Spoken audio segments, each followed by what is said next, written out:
Good morning, everybody. August 8th.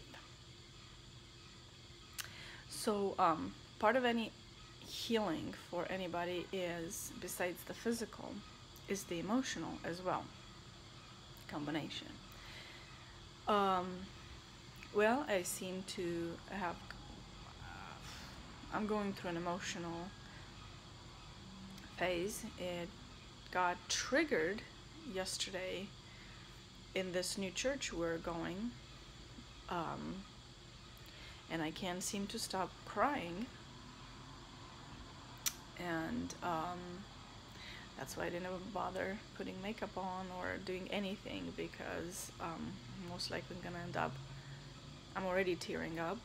My eyelids are actually puffy because I've been crying for well, I haven't really cried. I've been trying to hold it in front of my family. I don't like them to see that, but inside I feel like crying constantly. So even though I try to put a brave face, I'm pretty sure after yesterday they figured out that there was not much bravado put there. They know that something is going on, and to tell you the truth, I can't even pinpoint what's going on. I just can't seem to stop crying. But I got triggered by something this pastor said, and I'm not sure. I mean, he meant it well, of course. And Chad, my husband, didn't take it the way I took it. But he also doesn't have the past that I have, too. So, because of that, we can listen to one sermon preached by one man and have 300 interpretations if there are 300 people in the church. So, yeah, I think the biggest thing, I'm not quite clear of what's happening to me right now, to tell the truth. But what keeps coming out is just a lot of the feeling of disappointment. And I'm trying to, a lot of it is the disappointment in other people. But the thing is, I know by now that to be disappointed in somebody else is to have the wrong expectations of them. And even though it looks like I know that in my head, my heart still has not grasped them.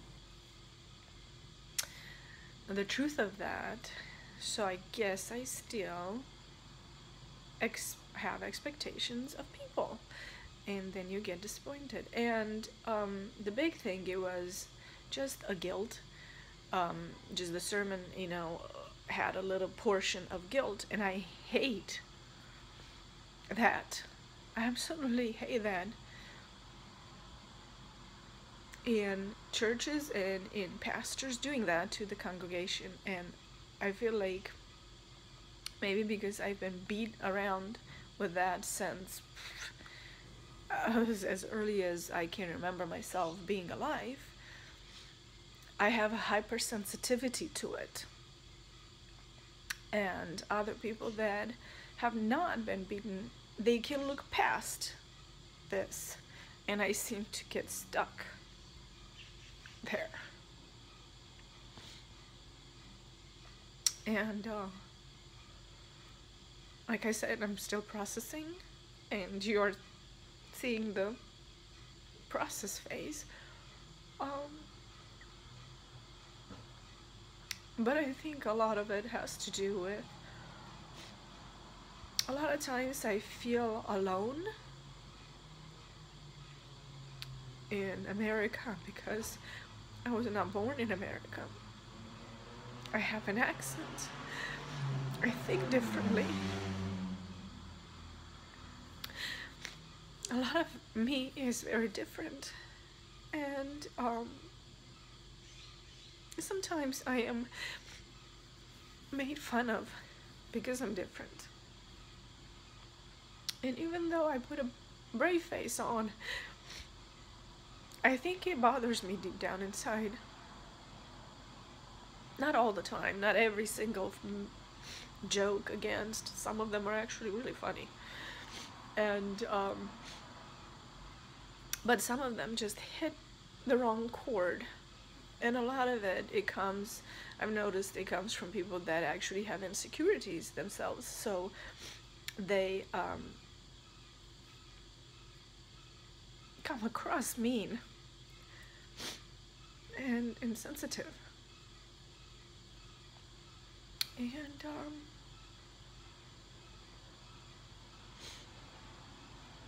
And I think sometimes when you try so hard to fit in, you find that you lose yourself. I haven't really lost myself. I shouldn't say that. Like I said, I'm processing. Things are coming and I'm like, no, you're not losing yourself. Because if I thought I was losing myself, then I would not even say that, because that would not even be something that would come in my mind. I mean, pop in my mind. But I miss my culture. I miss my people. I miss my family in Romania.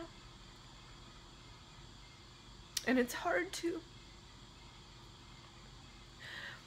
and this is for people that are intercultural married, would understand this more than anybody else probably.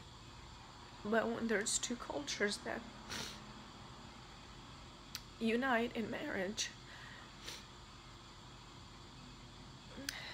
we have a bigger challenge than people that marry the same culture.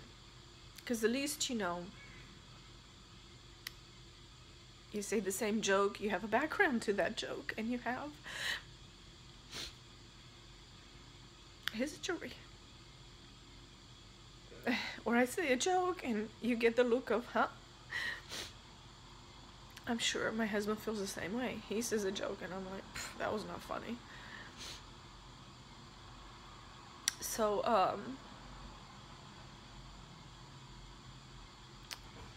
yeah, I think I just, miss being able to say jokes that people where I grew up from get it. Not just get it, but they actually respond to it with a comeback. And I respond to it with a comeback, and we feed on it, and you laugh, which is great medicine in life. This is not necessarily a great medicine in life, but necessary in a healing process.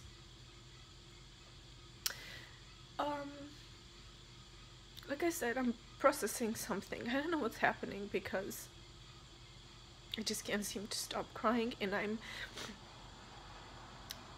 doing my best to find the core, because once I find the core, then I know what to address.